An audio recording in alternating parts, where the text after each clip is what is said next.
যে তোমরা এক আল্লাহর ইবাদত করো, বলছে না আমরা তো এদেরকে ইবাদত করি আল্লাহকে পাওয়ার জন্যই। মা না'বুদুহুম ইল্লা লিয়ুকাররিবুনা ইলাল্লাহি যুলফা, আমরা এদেরকে এই জন্য ইবাদত করি যে এদের সাথে আল্লাহর একটা ভালো সম্পর্ক আছে। এদেরকে যদি আমরা খুশি করাতে পারি তো তারা আমাদের সাথে আল্লাহর একটা সম্পর্ক জোড়া দিয়ে দিবে, আল্লাহর সাথে আমাদের ভালো একটা যোগাযোগের ব্যবস্থা করে দিবে, এই জন্য তো এদেরকে ডাকি। তাহলে শিরিক করছে, কষ্ট করে শিরিক করছে, কিন্তু ঠিকানা হবে কোথায়? ঠিকানা হবে কোথায়? জাহান্নাম। বিদআত যারা করছেন তারা কি কষ্ট করছেন না? কত কষ্ট করে মিলাদ করছেন, কত কষ্ট করে কিয়াম করছেন। হ্যাঁ, যে কোনো বিদআত করতে গেলেই তো কষ্ট আছে। সুন্নাহর ভিতরে কষ্ট কম, বিদআত করতে গেলে আরো কষ্ট বেশি। হ্যাঁ, মানুষ মারা গেল, একটা বিদআত করবেন, খাবার আয়োজন করবেন, এটা একটা বিদআত। টাকাও যায়, শ্রমও যায়, সবই যায়। কথা বুঝতে পেরেছেন? আর দোয়া করতে নিজে নিজে দোয়া করলে তো ওই খরচটা হইতো না। তো এখানে এত কিছু করার পরেও বিদআত করে কষ্ট করে আমল করেও যেতে হবে কোথায়? জাহান্নামে। এই জন্য আল্লাহ রাব্বুল আলামিন এখানে বলছেন আমিলাতুন নাসিবা তাসলা নারান হামিয়া, কষ্ট করে আমল করেও পরিণতিতে তাকে জাহান্নামেই যেতে হবে। দ্বিতীয় আরেকটি তাফসির হচ্ছে, যে তাফসিরটাকে শাইখুল ইসলাম ইবনে তাইমিয়া প্রায় ৬-৭টি যুক্তি তুলে ধরে বলেছেন এটাই হবে গ্রহণযোগ্য তাফসির, এবং এই তাফসিরটাকে ইবনে উসাইমিন রাহিমাহুল্লাহ সমর্থন করেছেন। সেটা হলো যে জাহান্নামে যারা প্রবেশ করবেন তাদেরকে দুই রকম শাস্তি ভোগ করতে হবে। একটি হচ্ছে সশ্রম কারাদণ্ড, আর একটা হচ্ছে বিনাশ্রম কারাদণ্ড। আমরাও শুনি দুনিয়াতে কাউকে বিনাশ্রম কারাদণ্ড দেওয়া হয়, কাউকে সশ্রম কারাদণ্ড দেওয়া হয়, অর্থাৎ পরিশ্রম করতে হবে, কাজ করতে হবে। এমনও শোনা যায় যে জেলখানার ভিতরে যদি কোনো কাজ না থাকে তাও কাজের একটা ব্যবস্থা করতে হবে, কিন্তু কারণ হলো আপনার শাস্তি হলো কাজ করাইতে হবে, বসে রাখা যাবে না। আর কাজ নাই জেলখানায়, তাহলে কি করেন? ডাল আর চাল এক জায়গায় করে মিক্স করে দিয়া রোদের ভিতরে বাঁচতে বলেন, দুটো আলাদা করো। কাজ নাই তো কাজ একটা বের করতেই হবে। বুঝতে পেরেছেন? তো জাহান্নামের ভিতরে যারা সশ্রম কারাদণ্ড, বিনাশ্রম যারা, তারা তো আগুনে পুড়ছেন, শাস্তির কোয়ালিটি সবগুলো চাকছেন। আর যারা সশ্রম কারাদণ্ড প্রাপ্ত তারা জেলখানার ভিতরে এই শাস্তির পাশাপাশি, জাহান্নামের ভিতরে এই শাস্তির পাশাপাশি তাদেরকে আবার কাজও করতে হবে। ওই যে বড় বড় বেড়ি আছে, লোহার বেড়ি, এটা টেনে নিয়ে আসো, এটা ওইদিকে নিয়ে যাও, ওখান থেকে খোলো, ওখানে লাগাও। মানে এরকম ভাবে জাহান্নামের ভিতরে নিজেই মানে শাস্তিতে কাতর, তারপর আবার তাদেরকে পরিশ্রমও করতে হবে। এই তাদের কথাই এখানে বলা হয়েছে। সম্মানিত ভাইরা, এরপর আল্লাহ রাব্বুল আলামিন বলছেন তাসলা নারান হামিয়া, আগুন ঠান্ডা না গরম? হ্যাঁ, যারা ঘুমাচ্ছেন তারা কি উত্তর দিলেন? ঠান্ডা না গরম? তো এটাতে আগুন তো এমনি গরম। তা আল্লাহ রাব্বুল আলামিন যদি শুধু আগুন বলতেন, আমার মনে হয় শিশু থেকে নিয়ে আবাল বৃদ্ধ বনিতা আমরা সবাই বুঝে ফেলতাম যে আগুন তো গরমই। কিন্তু রাব্বুল আলামিন এখানে আগুনটাকে আবার বিশেষায়িত করলেন কিভাবে? হামিয়া, উত্তপ্ত। শুধু আগুন নয়, আগুনকেও টেম্পার বাড়িয়ে দেওয়া হয়েছে, উত্তপ্ত করা হয়েছে, টেম্পার পাওয়ার, শক্তি, ক্ষমতা বাড়ানো হয়েছে। তাহলে এটা একটা কোরআনের আয়াত। আরো অন্যান্য আয়াতেও এটার ব্যাখ্যা আল্লাহ করেছেন।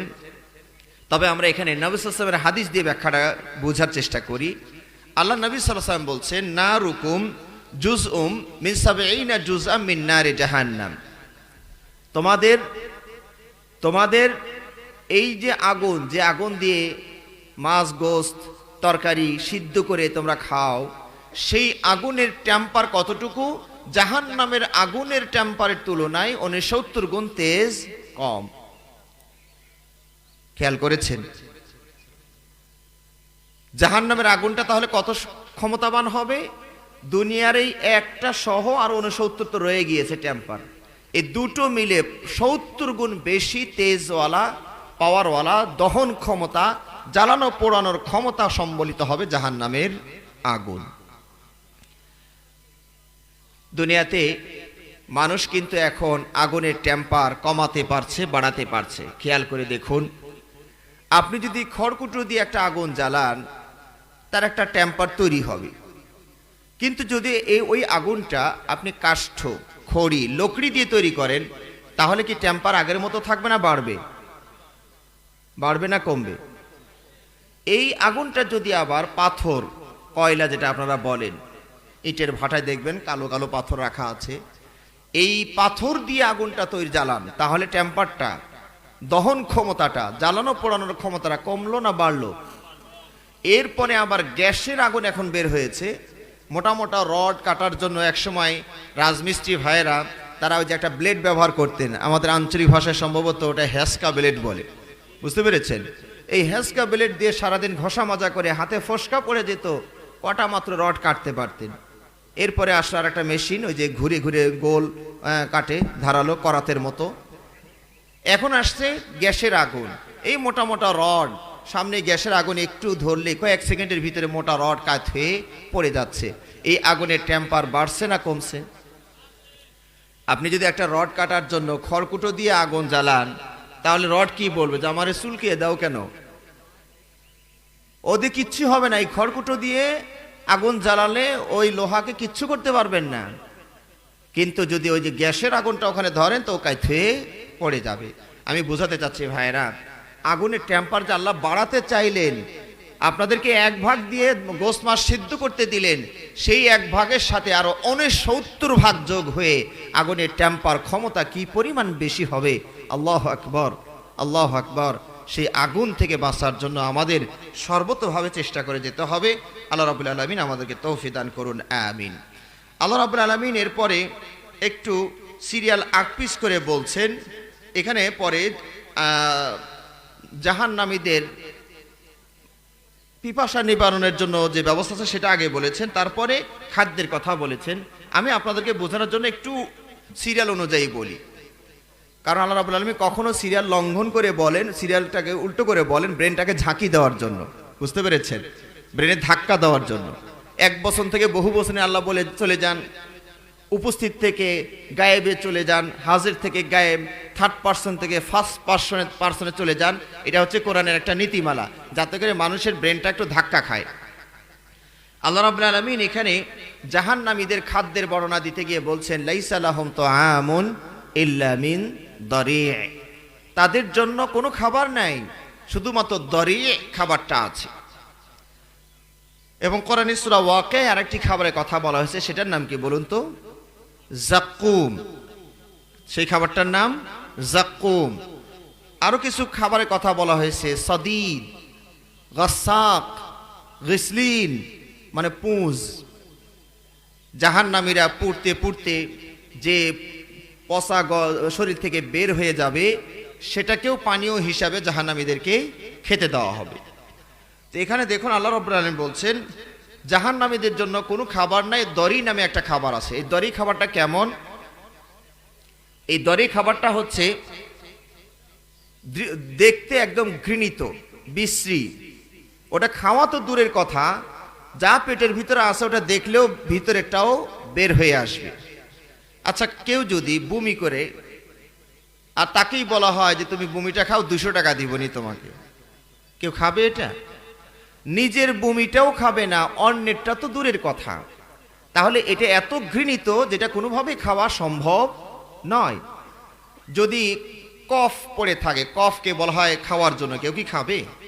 আপনাদের শুনতেই খারাপ লাগছে যে, কিন্তু করার কি আছে, আমার তো বলতেই হবে, কারণ জাহান্নামের খাবারের বর্ণনাটা তো এইভাবেই এসেছে। এমনকি আপনার গায়ের পুঁজ যদি বের করে, ঘা থেকে পুঁজ বের করে দিয়ে আপনাকে বলি এটা খান, প্যারালাইসিস ভালো হয়ে যাবে, আপনি কি বলবেন? সারা জীবন প্যারালাইসিস হয়ে থাক তাও ভালো, পুঁজ খেতে রাজি না। তাহলে এই ঘৃণিত জাহান্নামের এই দরি খাবারটা হবে এত ঘৃণিত, খাওয়া তো দূরের কথা, ও দেখা মাত্র ভিতরের যা আছে সেটাও উল্টো বেরিয়ে আসবে। এত ঘৃণিত খাবার জাহান্নামীদেরকে খেতে দেওয়া হবে। 2 নাম্বার হচ্ছে দুর্গন্ধটা এতই প্রকট যে পচা গলা লাশ থেকে যেরকম দুর্গন্ধ বেরিয়ে আসবে, তার চেয়েও কত শতগুণ বেশি দুর্গন্ধ। মজার দিক থেকে কেমন হবে? তিক্ত, তিতায় ভরা, তিতার জগতের লাস্ট ফিনিশিং। কথা বুঝতে পেরেছেন? আপনারা হয়তো অনেকে চেরোতার নামটা শুনেছেন, জ্বর আসলে ওই যে চেরোতা ভিজানো পানিটা খাওয়ানো হয়, কি পরিমাণ তিতা এটা, কিন্তু এই ফলটা সেই তিক্ততাকে ওভারটেক করে কত গুণ বেশি তিতো হবে এই ফলটা। কয়টা সমস্যা হলো? তিনটা। দেখতে খারাপ, গন্ধ বিশ্রী, তারপরে আবার মজাও তিতা, এরপরে রয়েছে তার সাথে বিশাল বিশাল কাঁটা, তার গায়ে রয়েছে বিশাল বিশাল কাঁটা, কণ্টক। কিন্তু জাহান্নামীদের ক্ষুধার তীব্রতা এত বেশি, খাদ্যের গুণাগুণ যাচাই করার সুযোগ তাদের নাই। এই পরিমাণ ক্ষুধা লেগেছে যে জাহান্নামের আগুনের শাস্তিকেও যেন হার মানিয়ে দিয়েছে, এমন ক্ষুধা লেগেছে। তো জাহান্নামীরা এই খাবারটাও খেয়ে ফেলবে। খেতে গিয়ে কাটার কারণে গলায় যাবে আটকে। কোরআনে দা গুস্স শব্দটাও ব্যবহার করা হয়েছে, দা গুস্স মানে কাঁটাওয়ালা। এর কাঁটাওয়ালা খাবার গলায় গিয়ে বেঁধে গেল। এখন কি দরকার বলুন তো? খাবার গলায় আটকে গেলে এখন কি দরকার হয়? পানির দরকার হয়। এখন পানি পানি করে চিৎকার করতে থাকবে। আগুনের শাস্তি এখন ফেল, ক্ষুধার শাস্তিও এখন ক্ষীণ, এখন শুরু হয়ে গেছে পিপাসার শাস্তি। এই যে পিপাসায় কাতরাতে থাকবে কতদিন পর্যন্ত? এবার সাহাবাদের বক্তব্য দিয়ে তাফসির করি, তাহলে তিন রকমের তাফসির মোটামুটি এসে যাচ্ছে। কোরআন দিয়ে কোরআনের তাফসির, নবী সাল্লাল্লাহু আলাইহি ওয়াসাল্লামের বাণী দিয়ে তাফসির, সাহাবাদের বাণী দিয়ে তাফসির। সাহাবা বলছেন, আবু দারদা রাদিয়াল্লাহু আনহু বলছেন যে জাহান্নামীরা পানি পানি করতে যখন চিৎকার করবে, চাওয়া মাত্র পানি দেওয়া হবে না। 1000 বছর, সাহাবী আবু দারদা বলছেন 1000 বছর চিৎকার করার পর আল্লাহ রাব্বুল আলামিন তাদেরকে পানি দিবেন। কতদিন? 1000 বছর। 1000 বছর এইটা নিয়ে চিৎকার করতে থাকবে। আপনারা কখনো ছোট মাছ খেতে গিয়া গলায় কাঁটা লেগেছিল, এরকম কোনো ভাই আছেন আমাদের এই মজলিসে উপস্থিত আছেন? আমি নিজে আছি, কিন্তু একজন আছে, আলহামদুলিল্লাহ। কেমন বিরক্ত ভাব লাগে, অস্বস্তিকর অবস্থা লাগে। আমাদের মায়েরা ছোট্টবেলায় বলতেন কাঁটা লেগে গেলে যে গরম ভাত, বড় করে একটা দলা নলা, আঞ্চলিক ভাষা কিছু বলতেই হয়, না হলে মিলানো যায় না, তো বড় করে দলা নলা মুখের মধ্যে দিয়ে চাবানো ছাড়াই গিলে গুঁতো দিয়ে ওটাকে পাঠানোর চেষ্টা করা লাগে। হ্যাঁ, তারপরে লেবুর রস, হোমিও ঔষধ, কবিরাজের কাছে যাও, নানান কিছু বলতেন। ছোট্ট একটা মাছের কাঁটা গলায় বিঁধলে এই পরিমাণ যদি কষ্ট হয়, তাহলে জাহান্নামের এই কাঁটার কষ্টটা কত প্রবল, মারাত্মক প্রকট হয়েছে। চিৎকার করছে। কি দরকার? ঠান্ডা পানি না গরম পানি? কোন পানির দরকার? অনেকে বলতেছেন এখন ঘুমের দরকার, পানিটা নিত না। সারা রাত 3টা পর্যন্ত ওয়াজ শুনে আবার তাফসীর শুরু তো শেষ হয় না, আর আমিও জানি না আমার সময় আসলে কতটুকু। হ্যাঁ, কথা বুঝতে পেরেছেন? তো এখন তো আপনাদের ঘুমের দরকার না পানির দরকার? ঘুমের দরকার। কিন্তু জাহান্নামীদের কি দরকার? পানির দরকার হয়ে গিয়েছে। তো পানি পানি করে চিৎকার করছে। কয় বছর পরে পানিটা পাওয়া যাবে? এই তো আলহামদুলিল্লাহ মনে তো আছে, একটা দূরে তো শিখলাম, 1000 বছর পরে পানিটা আসবে। সেই পানিটা কেমন? কোরআন আল্লাহ বলছে, এই যে সূরা আল্লাহ বলছে তুসকা মিন আইনিন আনিয়া। আনিয়া বলা হয় এই হাররা, মুনতাহাল হারারা, বালিগুন মুনতাহাল হারারা, মানে গরমের জগতের সর্বোচ্চ।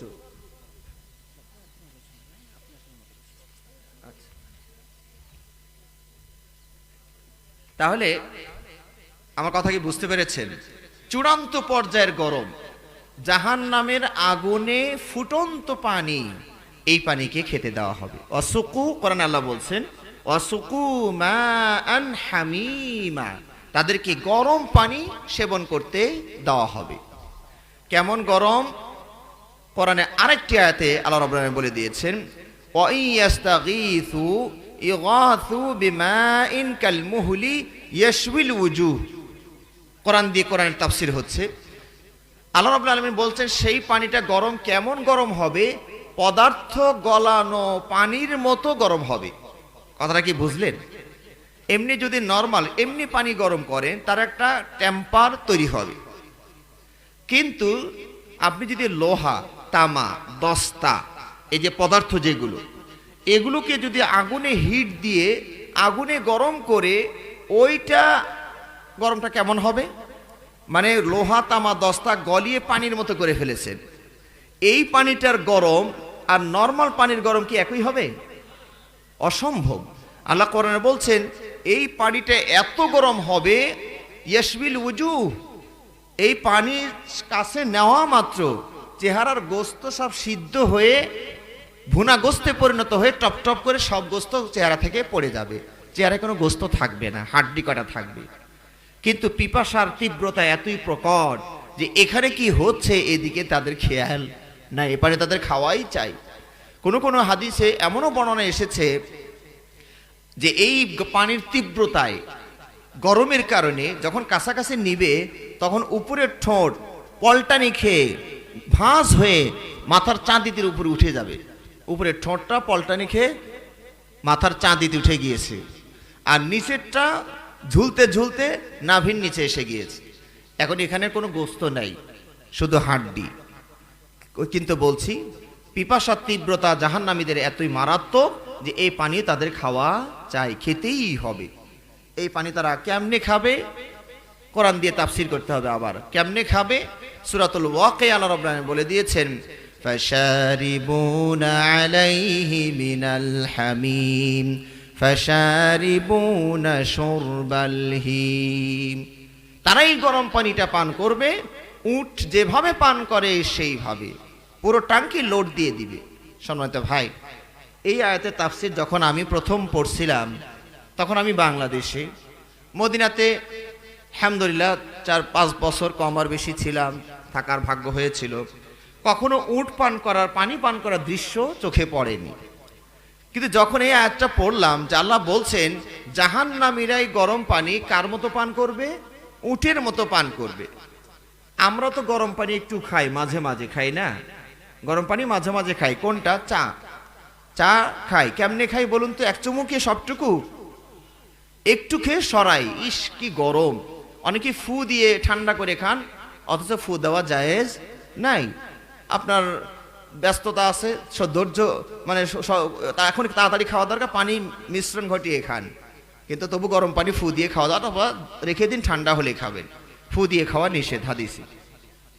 তা আমরা তো গরম পানি একটু একটু করে খাই, কিন্তু জাহান্নামীদের গরম পানি খাওয়ার দৃশ্যটা বলা হচ্ছে যে উটের পানির মতো তারা পান করবে। উট যেভাবে পান করে সেভাবে পান করবে। তখন আমার মন চাইলো যে হ্যাঁ, উট কেমনে পান করে দেখতে পারলাম না মদিনায় থেকে, তা এখন আমার দেখতে মন চায়। কিন্তু আমি রইলাম বাংলার জমিনে, উট রইল মরু প্রান্তরে, কেমনে দেখি? হঠাৎ করে মোর ব্রেনে আসলো তাহলে একটু গুগলে সার্চ দিয়ে দেখি কোনো আল্লাহর বান্দায় দৃশ্যটা পোস্ট করছে কিনা। তা আমি যখন একটু শব্দটা লিখে সার্চ দিয়েছি, শুরবুল ইবিলিল মা, শুরবুল ইবিলিল মা, উটের পানি পান করা, দৃশ্য কথাটা লেখাও লাগে নাই, এরই মধ্যেই চলে আসছে অনেকগুলো। আমি দেখলাম উট কিভাবে পানি পান করছে। উট যখন পানিতে মুখ লাগিয়ে দেয়, মুহূর্তের ভিতরে, আমাকে কয়েকদিন আগে এক ভাই বললেন যে 1 সেকেন্ডের ভিতরে কত লিটার পানি সে টেনে নিতে পারে। মানে এই গরম পানি মুখটা লাগাবে যে হিসাবে তো মুখ সরানোর কথা ছিল, এত গরম খাওয়া যায় না। কিন্তু জাহান্নামীরা মানে পিপাসার তীব্রতা এতই মারাত্মক যে এত গরম পানি মুখ দিবে তো সরাবে না, তাড়াতাড়ি ট্যাঙ্কিটাকে লোড দিয়ে নিবে, পুরো পেটটাকে ভরাট করে ফেলবে। ফলাফলটা কি হবে? এত কষ্ট করে পিপাসা নিবারণের জন্য পানি পান করতে গেলাম, ফলাফলটা কি? জিরো। জিরো ফলাফল, একদম জিরো তো নয়, উল্টো।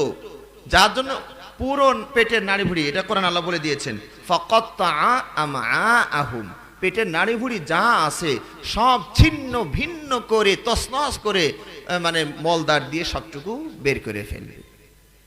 সম্মানিত ভাই, জাহান্নামীদের খাবারের কোনো পুষ্টি গুণ নাই। এজন্য আল্লাহ কোরআনে বলে দিয়েছেন, লা ইউসমিনু ওয়ালা ইউগনি মিন জু', লা ইউসমিনু ওয়ালা ইউগনি মিন জু', এই তাদের ক্ষুধাও নিবারণ করবে না, পুষ্টিও যোগাবে না। আমরা খাবার সাধারণত 3 কারণেই খাই। কিছু খাবার আছে ক্ষুধা নিবারণের জন্য খাই, কিছু খাবার আছে তৃষ্ণা নিবারণের জন্য খাই, কিছু খাবার আমরা পুষ্টির জন্য খাই, শক্তি বর্ধক খাবার। আচ্ছা, আপনার মারাত্মক ক্ষুধা লেগেছে, বাইরে থেকে পরিশ্রম করে এসেছেন, মারাত্মক ক্ষুধা, বাসায় এসে বললেন যে তাড়াতাড়ি খাবারের ব্যবস্থা করো। তো বাড়িওয়ালি 1 পেয়ালা মধু আর 1 পেয়ালা ঘি নিয়ে এসে দিয়েছে। তালাক কি একটা দিতে মন চায় না সব কটা দিতে মন চায়? লেগেছে মারাত্মক ক্ষুধা। এখন কি আপনার ঘি আর মধুর দরকার না আর কিছু দরকার?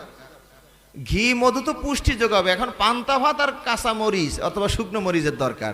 কথা ঠিক না ব্যাঠিক? তাহলে এই খাবারটা আপনার ক্ষুধা মেটাবে, আর মধু বা ওই যে ঘি পুষ্টি যোগাবে। এখন তো পুষ্টি না খাবার, ক্ষুধা নিবারণ দরকার। তবে হ্যাঁ, আল্লাহ দুধে 3 রকম যোগ্যতায় রেখেছেন। ক্ষুধাও নিবারণ করতে পারে, তৃষ্ণাও নিবারণ করতে পারে, আবার পুষ্টিও যোগায়। আলহামদুলিল্লাহ। এই হচ্ছে জাহান্নামীদের সংক্ষিপ্ত বর্ণনা। সম্মানিত ভাই, আরও অন্যান্য আয়াতের হাদিসের ব্যাখ্যা নিলে সংক্ষিপ্ত পরিসরে জাহান্নামের আরও কিছু চিত্রের কথা আমি তুলে ধরছি। জাহান্নামীদের চেহারাটা হবে কালো। ইয়াউমা তাবিয়াদ্দু ওয়ুজুহু ওয়া তাসওয়াদ্দু ওয়ুজুহ। জান্নাতীদের চেহারা হবে উজ্জ্বল, পূর্ণিমা চাঁদের মতো ঝলমলে, উদ্ভাসিত, আলোকিত। আর জাহান্নামীদের চেহারা হবে কালো, কুৎসিত। বুঝতে পেরেছেন? 2 নাম্বার, তাদেরকে গরম পানি, এই জাহান্নামের আগুনে উত্তপ্ত পানি মাথার উপরে ঢেলে দেওয়া হবে। মাথার উপরে গরম পানি ঢেলে দেওয়া হবে, এটার একটা শাস্তি। এরপরে আগুনের উপর দিয়ে মুখ ছেঁচড়ে নেওয়া হবে। মুখ আগুনের উপর দিয়ে ছেঁচড়ে নিয়ে যাওয়া হবে, এবং গরম পানির উপর দিয়ে মুখ ছেঁচড়ে নিয়ে যাওয়া হবে। এবং এই রকম মারাত্মক মারাত্মক শাস্তির কথা আল্লাহ কোরআনে এবং নবী হাদিসে উল্লেখ করেছেন। সব শেষে জাহান্নামীদের দৈহিক যে বর্ণনার কথা আল্লাহ বলেছেন, সেটা হলো এক একটা জাহান্নামীর দেহ, বডি কি পরিমাণ বিশাল আকারের হবে। সেখানে বলা হচ্ছে, আল্লাহ নবী সাল্লাল্লাহু আলাইহি ওয়াসাল্লাম বলছেন যে একটা মাড়ির দাঁত হবে উহুদ পাহাড় সম পরিমাণ। উহুদ পাহাড় প্রায় 6 থেকে 7 কিলোমিটার লম্বা।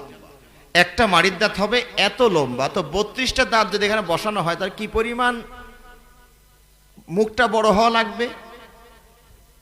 হয়তো বলছে ও জায়গা কোথায়, এত বড় পাহাড় যদি আল্লাহ জমিনের উপরে বসাইতে পারেন, তাহলে ওই লোকটার আল্লাহ কি পরিমাণ দেহ আর বডি দিয়ে দিবেন। হাদিসে এসছে যে জাহান্নামীদের চামড়ার ঘনত্ব হবে, পুরুত্ব হবে 3 দিনের পথ। এখন আপনার আমার চামড়ার ঘনত্ব তো 1 সুতা কোনো জায়গায় যেখানে একটু চর্বি ধরে গেছে ওখানে 1/2 ইঞ্চি হবে, কিন্তু জাহান্নামীদের চামড়ার ঘনত্ব হবে 3 দিনের পথ। আমরা শুনেছি গন্ডারের চামড়া নাকি একটু বেশি মোটা, কাতুকুতু দিলে 6 মাস পরে গিয়ে তার কাছে পৌঁছে। হ্যাঁ, এই জন্য কাতুকুতু দিলে 6 মাস পরে গিয়ে একটা লাফ মারে, খোঁজে কে কাতুকুতু দিল। সেটা তো 6 মাস আগের ব্যাপার, সেই লোক কি আর এখানে থাকে? তো এটা হলো গন্ডারের কথা শুনেছি। কিন্তু জাহান্নামীদের চামড়া হবে 3 দিনের পথ। এই কাঁধ থেকে এই কাঁধের দূরত্ব হবে দ্রুতগামী ঘোড়া 3 দিন ধরে দৌড়াইলে যত দূর যেতে পারে, যত কিলোমিটার, এক কাঁধ থেকে এই কাঁধের দূরত্ব হবে এইরকম বিশাল। এবং তারা বসার জন্য যে জায়গাটা লাগবে সেটা হলো মক্কার মদিনার মাঝের যে জায়গাটুকু, 600 কিলোমিটার।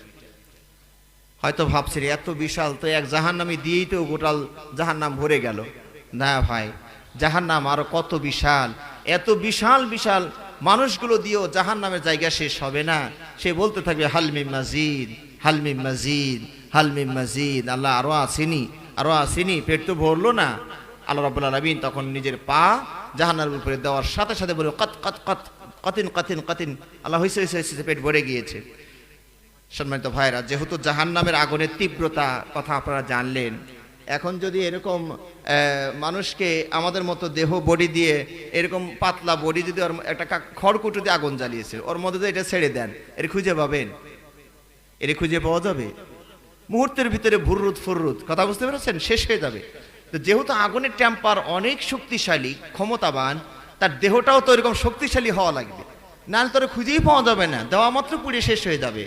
কিন্তু এত শক্তিশালী আগুন, এত শক্তিশালী দেহ পুড়ে সারখার হয়ে যাবে, কিন্তু মরণ আসবে না। জাহান্নামের আগুন আর দুনিয়ার আগুনের মাঝে একটু পার্থক্য খেয়াল করুন, যে দুনিয়ার আগুন কেউ পড়লে, দুনিয়ার আগুনে কেউ পড়লে সে মরে যায়, ঠিক না? ইটের ভাটার ভিতরে কেউ যদি পড়ে তো কিছুক্ষণ জ্বলবে, তারপরেই সে মরে যাবে। আর জাহান্নামের এত তীব্র দাহ, তাপদাহ, এত জ্বালানো পড়ানোর ক্ষমতা, মানুষ সেখানে মরবে না। লা ইয়ামুতু ফিহা ওয়ালা ইয়াহইয়া, এখানে মরবেও না, বাঁচবেও না, কারণ মরণ তো জবাই করে হয়, মরণকে জবাই করা হয়েছে। ওই হাদিসটা আপনাদের স্মরণ আছে মনে হচ্ছে, যে জান্নাতীকে জান্নাতে, জাহান্নামীকে জাহান্নামে দেওয়ার পর মৃত্যুকে ভেড়ার আকার দিয়ে দুই প্রাচীরের মাঝখানে এনে জান্নাতীদেরকে বলা হবে এটার নাম কি? মৃত্যু। জাহান্নামীরা বলো তো এটা কি? মৃত্যু। চিনবে সবাই। জান্নাতীরা ভয়ে অস্থির যে এত কষ্ট করে জান্নাতে আসলাম, আবার আল্লাহ মৃত্যু দেখায়, না জানি মৃত্যুটা আমাদের দিকে ঢেল মেরে ফেলে দিয়া কি মেরেই ফেলে নাকি। এত কষ্ট করে এত সুখে আসলাম, আবার মৃত্যু দেখায়, তা তো আমাদের মজা শেষ হয়ে যাবে। জাহান্নামীরা আছে আতঙ্কে, আর জাহান্নামীরা আছে আশায় যে এত কষ্ট করছি, মরণটা মনে হয় আল্লাহ আমাদের দিকে ঢেল মারবে, মরে যাব, তো জাহান্নামের আগুনের কষ্ট থেকে আমরা বেঁচে যাব। জাহান্নামীরা শঙ্কিত, জান্নাতীরা শঙ্কিত, আর জাহান্নামীরা আশান্বিত। কথা বুঝতে পেরেছেন? এরা আশা করছে আর ওরা আশঙ্কা করছে। আল্লাহ রাব্বুল আলামিন কারো কোনোটাই এখন কি জান্নাতীদের আশায় পূরণ হলো, মৃত্যুকে ছুরি দিয়ে জবাই করা হবে। মরণও একদিন মরে যাবে, একটা পয়েন্ট আর কি, মরণও একদিন মরে যাবে। জান্নাতীরা এত খুশি হবেন যে আলহামদুলিল্লাহ, মরণ আর আমাদের কাছে আসবে না, চিরদিন তারা এখানে থাকবেন। ইয়া আসহাবাল জান্নাহ খুলুদুল লা মাউত, ইয়া আসহাবান নার খুলুদুল লা মাউত। জাহান্নামীরা জান্নাতের এই মৃত্যুতে এত খুশি হবেন যে মৃত্যু যদি আরেকটু বেঁচে থাকতো, অতি খুশিতে মানুষ মরে না? অতি খুশিতে মানুষ মরে। তো মৃত্যু যদি আরেকটু সময় বেঁচে থাকতো, জান্নাতীরা এই পরিমাণ খুশি হয়েছেন যে মৃত্যু বেঁচে থাকলে অতি খুশিতে সবকটা জান্নাতি মরে যেত। আর জাহান্নামীরা এতই শোকে তাপে মানে মানে দুঃখ পেয়েছেন যে অতি শোকেও মানুষ মারা যায়, অতি দুঃখেও হার্ট ফেল করে। তো মৃত্যু যদি আরেকটু সময় বেঁচে থাকতো, তাহলে জাহান্নামীদের এই কষ্টে সব জাহান্নামীরা মরে যেত। কিন্তু মরণ নাই, এই আগুনে, এই তাপদাহে অনন্তকালের জন্য পড়তে হবে। কারাই আগুনে যাবে? চিরস্থায়ী যাবে যারা, তারা হলো তিনজন। কয়জন? বড় শিরিক যারা করেছেন, তওবা করেননি, মারা গিয়েছেন। বড় কুফর করেছেন, তওবা করেননি, মারা গিয়েছেন। বড় মুনাফিকি করেছেন, তওবা করেননি, মারা গিয়েছেন। এই তিন শ্রেণীর মানুষ চিরদিনের জন্য এই জাহান্নামে থাকবে। আর আপনারা যারা মুসলিম, তাওহীদও আছে, পাপও আছে, ভালো আছে, পাপও আছে, তারা কিছু সাময়িক সময়ের জন্য সেখানে যেতে হবে যদি আল্লাহ মাফ না করেন। তো আসলে সূরাটা তো অনেক বড়, সবটুকু বলা সম্ভব না, আর আমি আপনাদের বিরক্ত করতে যাচ্ছি না। আমি শুধুমাত্র শুরু অংশটুকু বলে আপনাদেরকে বোঝাতে চাইলাম যে সূরার ভিতরে আল্লাহ রাব্বুল আলামিন কি কি বলেছেন। আমি আপনাদেরকে উদাত্ত আহ্বান জানাবো যে আপনারা ইনশাআল্লাহ বাসায় গিয়ে তাফসীর ইবনে কাসির বিশেষ করে, এবং আরও কিছু সংক্ষিপ্ত তাফসীর পাওয়া যায়, ফাতহুল মাজিদ, আহসানুল বায়ান, এরকম বিশুদ্ধভাবে লেখা যে তাফসীরগুলো আছে, আপনারা সেগুলো দেখে বাকিগুলো পড়ে নেবেন। তবে আমি শুধু জাহান্নামীদের কথা বললাম, তো জান্নাতের কথাগুলো তো আল্লাহ বলেছেন, আমি শুধু অনুবাদ করে যাই, এখানে আর আমি ব্যাখ্যা করছি না, শুধু বাংলাগুলো বলে যাচ্ছে, আপনারা খেয়াল করুন। এরপরে জান্নাতীদের চিত্রটা আল্লাহ এখানে এইভাবে তুলে ধরেছেন, ওয়ুজুহু ইয়াওমাইযিন নাঈমা, সেদিন কিছু চেহারা হাস্যোজ্জ্বল হবে, তারা প্রফুল্ল থাকবে। লিসাইহা রাদিয়া, তারা তাদের কর্মের জন্য সন্তুষ্ট থাকবে। অর্থাৎ আপনারা জান্নাতি যারা হবেন ইনশাআল্লাহ, এই আল্লাহ আপনাদের পরিশ্রমের বিনিময় হিসেবে যা দিবেন তাতে আপনারা সন্তুষ্ট থাকবেন। অর্থাৎ এমনটি মনে হবে না যে এত পরিশ্রম করে এই ফল এইটুক দিলেন আল্লাহ, এরকম কোনো আফসোস আপনাদের ভিতরে আসবে না। বরং যা পাবেন তাতে মনে হবে কি করলাম, আমার আল্লাহ কি দিলেন, আল্লাহু আকবার, এত বেশি দিলেন। হ্যাঁ, আপনাদের এরকম মনে হবে। অর্থাৎ আল্লাহ আপনাদের পরিশ্রমে যে প্রতিদান দিবেন তাতে আপনারা সন্তুষ্ট থাকবেন। ফি জান্নাতিন আলিয়া, জান্নাতটা হবে উঁচু, অনেক উপরে হবে। হ্যাঁ, এবং সেখানে লা তাসমাউ ফিহা লাগিয়া, সেখানে কোনো অনর্থক কথাবার্তা শুনবেন না, গালি মন্দ অশালীন কথা বা যে অনর্থক কথাবার্তা, এগুলো সেখানে থাকবে না। কোরআনে অন্য আয়াতে বলা হয়েছে ইল্লা কিলান সালামান সালামা, শুধু শান্তি আর শান্তির কথাই শুনতে পাবেন। ফিহা আইনুন জারিয়া, সেখানে নহরগুলো প্রবাহিত হবে। একটু না বললে হচ্ছে না, এই নহরগুলো প্রবাহিত হওয়ার জন্য কোনো খাল লাগবে না, নালা লাগবে না। খেয়াল করেছেন? আমাদের যে পুকুরের নদীর পানি বা বিলের পানি যে যায়, ওখানে একটা নালা লাগে না, মাটির একটা গর্ত লাগে তো নাকি? পানি যাওয়ার জন্য একটা নালা লাগে, একটা ড্রেন লাগে, ড্রেন। কিন্তু জান্নাতের এই নহরগুলো প্রবাহিত হবে, কোনো ড্রেন লাগবে না। পানিগুলো এই যে উপর দিয়ে যে যাচ্ছে, কিন্তু পানি এইভাবে বিস্তৃত হয়েও যাবে না, যেভাবে যেতে বলা হয়েছে ওইভাবে খালি যেতে থাকবে, নালা নাই। এখন দেখো তো চিত্রটা তাহলে কত সুন্দর হবে। 4 রকমের নহরের কথা আল্লাহ কোরআনে বলেছেন, 4 রকমের নহর। পানির একটা নহর প্রবাহিত হবে, দুধের একটা নহর, মদের একটা নহর, আর মধুর একটা নহর, মদও থাকবে জান্নাতে। এই জন্য বলি ভাই, এই দুনিয়ার এই পচা মদ বর্জন করুন, জান্নাতের সুপ্রিয় মদের আশা করুন, ইনশাআল্লাহ মদ পাবেন। গান বাজনা ছেড়ে দিন, জান্নাতে আপনি গান বাজনাও শুনতে পাবেন। পর নারী ছেড়ে দিন, জান্নাতে আপনি হুরও পেয়ে যাবেন। বিকল্প সব ব্যবস্থাই তো আছে, একটু ধৈর্য ধরুন, একটু ধৈর্য ধারণ করুন, ইনশাআল্লাহ সবই আপনি পেয়ে যাবেন। তো জান্নাতের কথা যেহেতু এসে গেল, এই কথাটা না বলে আর পারছি না। অনেকেই টেনশনে আছেন যে পুরুষদেরকে এতগুলো হুর দেওয়া হবে, তো নারীদের কি অবস্থা? অনেকে টেনশনে আছেন না? সম্মানিত ভাইরা, আসলে অনেক কথা তো অল্পের মধ্যে বলাও যাচ্ছে না। আমিও ভাবছি আপনারা বিরক্ত হচ্ছেন কিনা। আর যারা বিরক্ত হয়েছেন তারা তো ঘুমিয়ে পড়ছেন, তাই না? যারা জেগে আছেন তারা আলহামদুলিল্লাহ শোনার জন্য হয়তো আছেন। তা আমি বলছিলাম জান্নাতে 4টে জিনিস পাবেন যেটা অন্য কোথাও পাবেন না। 1 নাম্বার হলো জান্নাতে আপনি যা চাবেন তা পাবেন। এখন আপনি কি কি চান কন্ত দেখি? কয় আমার 10 বিঘা জমি দিলেই তো আমি খুশি। তো দিবেন আল্লাহ এটা। কয় আমার একটু প্লেন দরকার ছিল, তাও দিবেন আল্লাহ। আপনি যা চাবেন তা পাবেন, এটা হলো 1 নাম্বার। 2 নাম্বার, এখানে কোনো প্রকারের চিন্তা থাকবে না, এখানে কোনো চিন্তা থাকবে না, এখানে কোনো ভয় থাকবে না। কটা হলো? যা চাবেন তা পাবেন, 1 নাম্বার। 2 নাম্বার, কোনো ভয় থাকবে না। আমাদের ভয় আছে না নাই? ভয় আছে। এখন আলোচনা লম্বা হচ্ছে, এটাও একটা ভয়, আবার কারো মনে হচ্ছে শর্ট হয়ে গেলে এটাও একটা ভয়।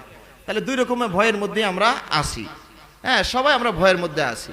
তারপরে 3 নাম্বার হলো কোনো চিন্তা থাকবে না, দুশ্চিন্তা থাকবে না। 3 নাম্বার, এই 4 নাম্বার, এই 3টা সুযোগ চিরস্থায়ীভাবে পাবেন। এটা সুখের যদি মেয়াদ দেওয়া হয়, আপনাকে প্রধানমন্ত্রী পদটা আমরা খুশি হয়ে দিয়ে দিলাম, কিন্তু বলে দিলাম মাত্র 5 বছর, তখন কষ্ট না? এত সুখ, কিন্তু 5 বছর কেমনে হয়? যে সুখের মেয়াদ দেওয়া হয় ওটা আসলে কোনো সুখ নয়। আমার কথা বুঝতে পেরেছেন? যে সুখের মেয়াদ দেওয়া হয় ওটা আসলে প্রকৃত সুখ নয়।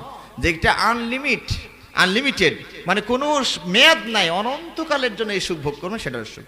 আমি বলছিলাম মেয়েদেরকে আল্লাহ কি দিবেন, ওই যে কোরআনের ওই আয়াতটা খেয়াল করুন, মা তাশতাহি আনফুসুকুম, হ্যাঁ, ওয়ালাকুম ফিহা মা তাদদাউন, যা চাবেন তা পাবেন। এখন মেয়েরাও যদি অনেক পুরুষ চান তা আল্লাহ তাও দিবেন। আল্লাহর এই আয়াত সেটা বলছে কিনা? আমার কথা বুঝতে পারেন নাই? কিন্তু সেই অনুভূতি, সেই মন কি সেখানে থাকবে? সেটা থাকবে না। কারণ হলো, আচ্ছা কারো কি চুরি করতে মন চাবে নাকি জান্নাতে গিয়া? কেন চুরি করতে মন চাবে না বলুন তো দেখি? মানুষ চুরি করে কেন?